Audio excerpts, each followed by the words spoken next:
Jean-Michel Salle, bonjour. Vous êtes chercheur au CNRS, au Centre d'économie de l'environnement de Montpellier. Quelle est la contribution des analyses économiques aux décisions prises dans le domaine environnemental?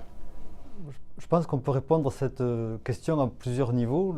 Le premier, c'est peut-être de faire un constat un peu désabusé, c'est que souvent, je crains que les analyses économiques n'aient pas un rôle déterminant dans les décisions collectives et politiques qui sont prises, pour diverses raisons, certaines regrettables, certaines légitimes. Il y en a une qui est importante, qui est l'horizon de décision, c'est-à-dire les analyses économiques, au contraire, essaient de tenir compte de choses à assez long terme, et les décideurs sont en général contraints par différentes raisons, y compris les plus nobles, c'est-à-dire la démocratie, à avoir des résultats immédiats, et il y a une contradiction entre les deux.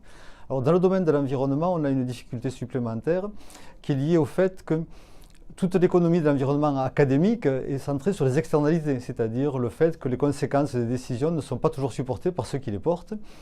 Et en particulier, une partie des externalités ne font pas l'objet de transactions directement monétaires. C'est des pertes de bien-être, de santé, d'aménité.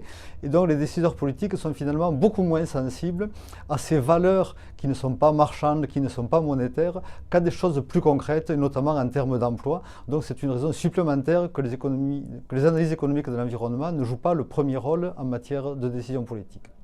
Dans l'autre sens, depuis quelques années, ça a commencé dans les années 80, il y a eu de plus en plus au niveau des instances politiques des règles, des lois, des décrets qui ont obligé à ce que des décisions politiques qui ont des conséquences en termes de mobilisation de budget public soient soumises à des analyses coût-avantage. Ça a commencé aux États-Unis, en Angleterre, maintenant en France, en Europe.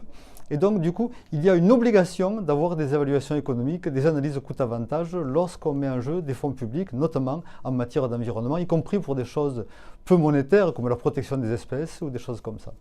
Donc, il y a des évaluations qui sont faites. Après, est-ce qu'elles sont faites avec un réel désir d'arriver à éclairer les décisions, à apporter des informations en profondeur?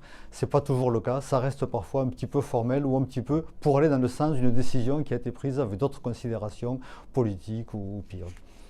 Le dernier point, ça serait de dire que dans un régime de faible croissance, finalement, les décideurs politiques ont de moins en moins de marge de manœuvre puisque leurs budgets sont reconnus d'une année sur l'autre et leur liberté pour avoir des politiques originales est de plus en plus contrainte.